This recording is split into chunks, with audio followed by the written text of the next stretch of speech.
आजकल बहुत सारे लोग कमेंट करते हैं और पूछते हैं कि मेरी रजिस्ट्री आवासी है या रजिस्ट्री में मेरी आवासी लिखा हुआ है, तो क्या मेरा प्लॉट आवासी है या उन्होंने ज़मीन का धाराशी करा लिया है या ज़मीन उनकी धाराशी है। तो उनको यह समझ में आता है कि रजिस्ट्री में आवासी लिखा है, ज़मीन का धाराशी है, तो हमारी ज़मीन आवासी है।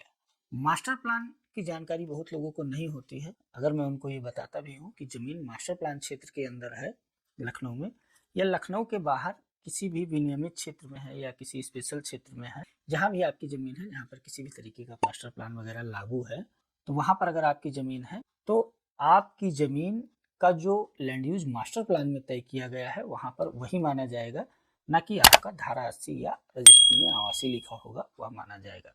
इस तरीके के कई सारे सवाल जवाब होते हैं, तो काफ़ी लोग तो कमेंट कर देते हैं, बहुत से लोग कमेंट नहीं करते हैं। उसके लिए आज मैं आपको एक प्रॉपर तरीके से बताता हूँ और समझाता हूँ कि पूरा मामला क्या है।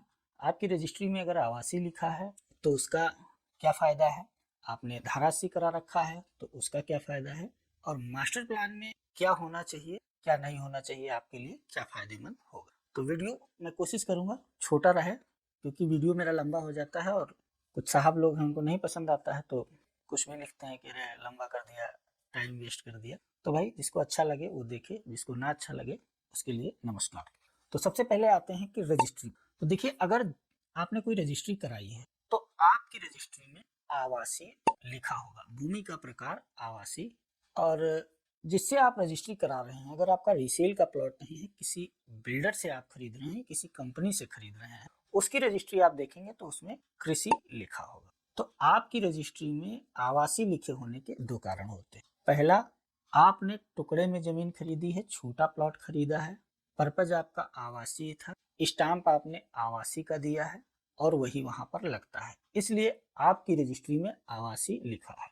इससे आपका प्लॉट या आपकी जमीन आवासीय नहीं होती। नंबर एक, यहाँ पर इसको नोट कर लें, ठीक है। वहां पर आवासी नहीं होते, सिर्फ आपने टुकड़े में जमीन खरीद ली है इसलिए वह आवासी है। आप अपने बिल्डर की रजिस्ट्री उठा के देखिएगा, कृषि लिखा होगा। उन्होंने हेक्टेयर में जमीन खरीदी थी, आपने स्क्वायर मीटर में खरीदी, ठीक है।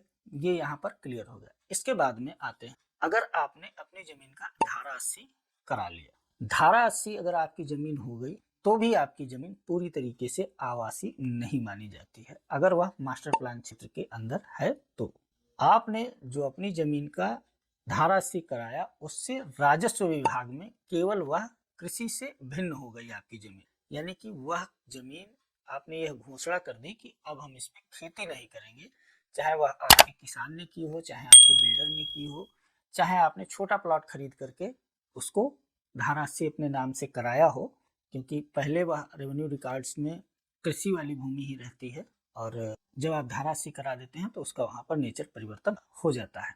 अगर आपको यह चीज नहीं समझ में आ रही हो टेक्निकल, तो इस तरीके से आप समझिए, जब आप कोई भी प्लॉट खरीदने के बाद में उसका दाखिल खारिज करवाते हैं, अगर देखेंगे तो आपकी जमीन वहां पर दाखिल खारिज होती है और वहां पर हेक्टेयर में ही लिखा जाता है। आपने क्या खरीदा वो रजिस्ट्री कार्यालय में एंट्री होती है जो आप रजिस्ट्री कराते हैं, लेकिन जो तहसील होती है वहां पर आपकी जमीन खतौनी में विक्रेता के नाम से काट करके आपके नाम पर चढ़ाई जाती है। तो वहां पर आप उसी तरीके के उसी नेचर के खातेदार होते हैं जैसे कि पहले वाला होता है। यहाँ पर ये चीज क्लियर हो गई कि आपकी जमीन वह आवासी नहीं है। अब आते हैं वापस धारासी पर। अगर आपने धारासी करा लिया है तो वह आपका राजस्व विभाग में कृषि से भिन्न हो गया। वहां पर अब ये तय हो गया कि आपको इस जमीन पर खेती नहीं करना है, उस पर मालगुजारी वगैरह टैक्स वगैरह अब नहीं बनेगा, वह जमीन खेती से अलग हो गई, तो वहां पर उसको वो मान लेते हैं आवासीय हो गई। लेकिन यहाँ पर अगर आपकी जमीन किसी मास्टर प्लान क्षेत्र के अंदर है तो वहां पर वह मास्टर प्लान लागू होता है। मास्टर प्लान के अंदर आपकी जमीन का लैंड यूज क्या है वह आपको देखना बहुत जरूरी है। जो मास्टर प्लान में होगा वही लैंड यूज आपका माना जाएगा, चाहे आपने धारा 80 करा लिया हो या आपकी रजिस्ट्री पर आवासी लिखा हो, इससे कोई मतलब नहीं। मास्टर प्लान क्षेत्र के अंदर है तो आपकी जमीन का लैंड यूज वही माना जाएगा जो मास्टर प्लान के अंदर होगा। अगर आप इस चीज को नहीं मानते हैं या आपके कोई सवाल है तो मैं आपको स्क्रीन पर लगा करके एक धारा 80 का आदेश दिखा दे रहा हूं। यहाँ पर आप पढ़ लीजिएगा, साफ साफ मेंशन होगा कि इस जमीन का उपयोग महायोजना के अनुसार ही अनुमन्य होगा। इस पर किसी भी तरीके का निर्माण या कोई भी कार्य महायोजना के हिसाब से ही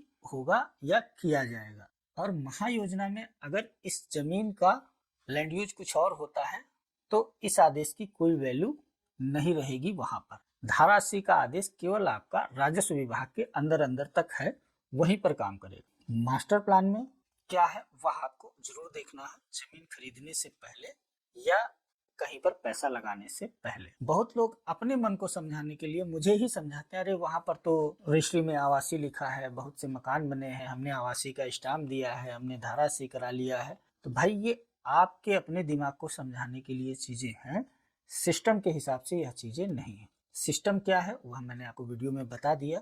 अगर आपकी जमीन मास्टर प्लान में आवासीय है तो ही आपकी जमीन आवासीय है, तो ही आपके धारा 80 की वैल्यू है, तो ही आपके रजिस्ट्री पर आवासीय लिखे होने का कोई भी फायदा है। अगर मास्टर प्लान में वह जमीन आवासीय नहीं है, ग्रीन बेल्ट है, ओपन स्पेस है या कुछ और है, तो फिर ये समझ लें कि आपकी जमीन आवासीय नहीं है। और आगे चल करके आपको इस पर निर्माण करने से पहले काफी सोच विचार कर लेनी चाहिए और समझ लेना चाहिए कि इसके क्या प्रभाव हो सकते हैं, आपके खिलाफ क्या कार्रवाई हो सकती है या आपके निर्माण के खिलाफ क्या कार्रवाई हो सकती है। अगर आपका कोई जानने मिलने वाला कोई प्रॉपर्टी खरीद रहा है या खरीदने वाला है, कोई भी मकान, दुकान, फ्लैट, कुछ भी, तो उनको यह वीडियो जरूर शेयर करें। वीडियो में दी गई जानकारी अच्छी लगी हो तो वीडियो को लाइक करें, चैनल को सब्सक्राइब करें। मिलते हैं आपसे किसी अगले वीडियो में, तब तक के लिए नमस्कार, जय हिंद।